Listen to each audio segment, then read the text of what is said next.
দর্শক M dot story Bangla আপনাদের স্বাগত। আপনারা দেখতে পাচ্ছেন অন্নপূর্ণা ভান্ডারের টাকা না পাওয়ার কারণেই কিন্তু বিক্ষোভ।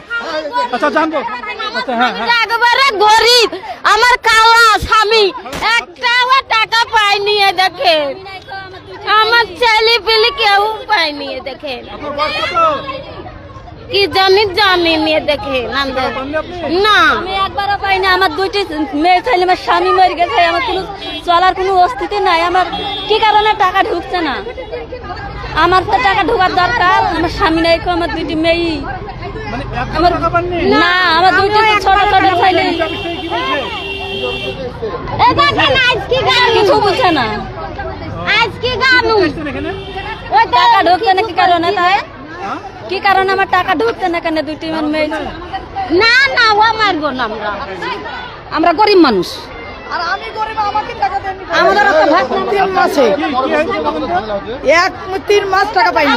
প্রথম পাইছি, একবার পাইছি, আর 3 মাস পাইনি। আমি গরিব মানুষ, আমার কি আছে? আমি তো গরিব। দিদিমণির কাছে ফোন করবেন, সেন্টারে দিদিমণির কাছে 142 নম্বরে ফোন করবেন। হ্যাঁ, না আমি কিরকম থাকি বিশ্বাস পড়ায়। হ্যাঁ, 142 নম্বরে ফোন করবেন। আমি কিরকম দিদিমণিকে জানবেন, বলে দিয়েছে। আর আমি টাকা পাইনি, জানেন গরিব মানুষ আমি। হ্যাঁ, সবাই পাইছে, দিদিমণির হাতে যে দিয়েছে তারই পাইছে, খালি আমি পাইনি। খালি আমি পাইনি, একবার পাইছি প্রথম, আর 3 বার পাইনি। এ মাসও পাইনি। আমি একবারও পাইনি। আমি একবারও পাইনি, আমাকে একবারও দেয়নি। 3 বার টাকা দিতে হবে, 3 মাসের টাকা দিতে হবে। আমার এই অসুস্থ শরীর, আমি ওই টাকা দিয়ে ডাক্তার দেখাতাম। দেখেন দেখেন আমার চুলকানি দেখেন। আমি ডাক্তার বাড়ি যাবো তো কিলি হ্যাঁ লক্ষ্মী ভান্ডার আমাকে সবাই দেয়। আমার স্বামী কালা দেয়, টাকা পাচ্ছিনি। কেন টাকা পাচ্ছিনি? খাও। হ্যাঁ লক্ষ্মী ভান্ডার পাইছি। আমার বেটা নাই, আমার স্বামী নাই, কিসের দিকে আমি টাকা পাইছিনি?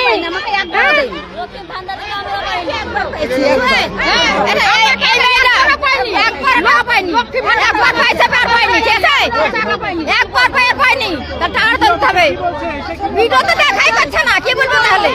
ভিডিওর কাছে দেখাও পাচ্ছে না।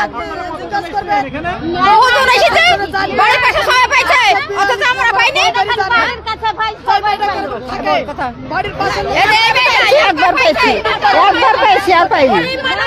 হ্যাঁ একবার পাইছি, একবার পাইছি, আর পাইনি। দর্শক আপনাদের জানিয়ে রাখি, মূলত লক্ষ্মী ভান্ডারের টাকা তারা পেয়েছে, কিন্তু অন্নপূর্ণা ভান্ডারের টাকা